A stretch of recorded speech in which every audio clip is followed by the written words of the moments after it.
Hi, everybody. Welcome to the last in our series of 7 resources. And today we've saved the big one for last, maybe the most intriguing one, which is capacity. And it's almost like an anti-resource capacity because it's sort of the absence of any force, really, isn't it? It's the absence of any requirements, really, and it's this increasingly open spaciousness to absorb in whatever is there to be absorbed and to respond accordingly. So capacity increases through this conversation without any doubt whatsoever, because when reality is taken at face value, when this idea of me is taken at face value, when everything that the mind believes, that it latches onto, that it resists, resents, is taken at face value, the capacity for feeling certain emotions, for having certain experiences, is very limited, because everything is judged according to what threat is this for me. And when the survival lens is very high alert, when the mode of operating is very high control, the capacity is almost non-existent, really, isn't it? Because there's this way that things have to be in order for me to survive. And anything outside that toleration zone is a threat, is like a life threat. And we see it in ourselves, don't we? When we're feeling at our most vulnerable, our most insecure, our most fearful, and it's because these wounds are active, really. They're active, they're creating a vulnerable self, they're creating a threatening reality. In those moments, even the slightest wrong glance or a slightest wrong word, or someone being 5 minutes late when we've said they have to be on time, or the slightest emotion that we don't want to feel, it's like a threat to us. So there's no capacity. It really does feel like life and death. And that's sort of high tension living, high control living, high barriers and boundaries. It takes so much from us to manage. We're like on constant alert for anything that is going to break those limits. So the capacity is extremely narrow. And through this conversation, capacity increases. Because, and I think it increases for 3 reasons. First of all, there's the recognition now that how the self appears and how reality appears are made of the same thing. So the idea of a self defending itself from reality makes less and less sense.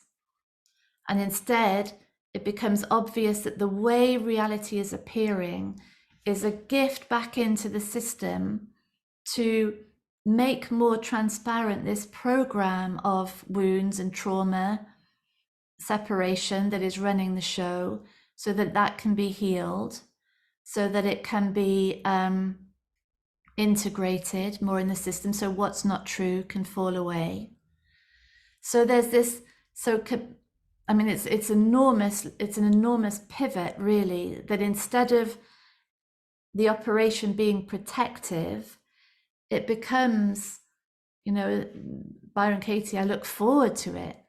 I look forward to these moments of deep discomfort, deep resistance and resentment, because of what it will reveal, because of what it will heal within this program that is dictating all experience.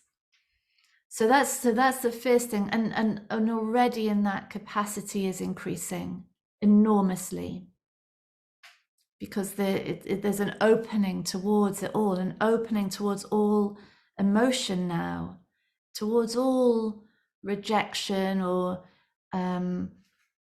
anything that we might greatly resist. It's an opening towards it. That's the first thing. The second thing is that there's a recognition of the impersonal nature of all of it, the impersonal nature of perception, the impersonal nature of our behavior, others' behavior. It's not driven, none of it's driven by a separate deciding entity.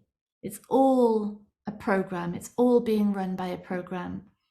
And so there cannot be anything personal in any of it. So the identified mind, the I that's believing itself to be separate, deeply personal, that's trying to secure that personal idea, is falling away. And so now there's this recognition, it's impersonal, all of it, no decider, no chooser, no doer.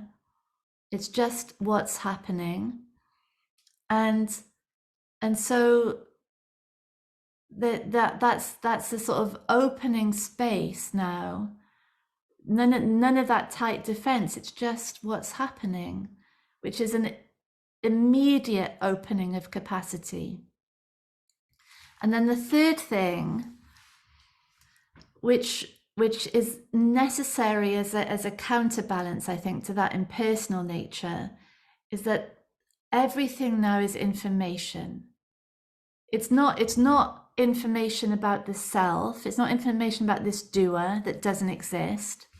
It's information about the program, about the conditioning, about what's been learned, about the assumptions and the unquestioned behavior. And so everything, the way other people respond, the comments that come in, maybe criticisms that come in, maybe rejections, maybe indifference, it's information now into this system about its way of doing things.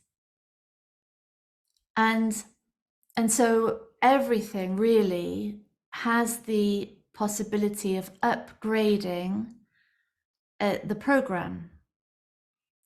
And now, because nothing is personal, and there's just this experience of being that is taking place within a mind body. The form is necessary for the experience. Without the form, there's no substance. There's no material capacity for anything. There's no thing without the form. And so the body mind is necessary as this vehicle for life to experience itself. And all of it is information about that, how that happens. And it becomes exploratory and playful, creative, intriguing, with no self at stake in the middle of it. There's just learning. That's all there is, like a toddler. There's just learning about this body, about the world, about other people, about how things work. And so that sort of accountability, in a way, goes so well with this impersonal nature.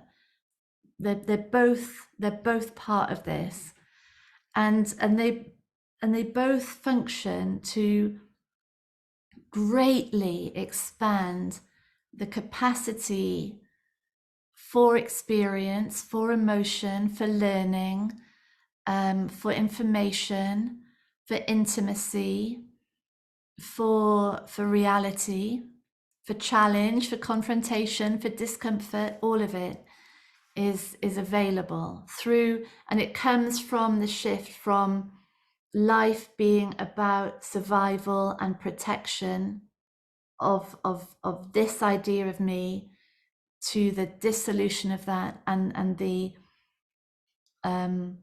incredible expansiveness that is revealed, because that capacity really is the truth of us.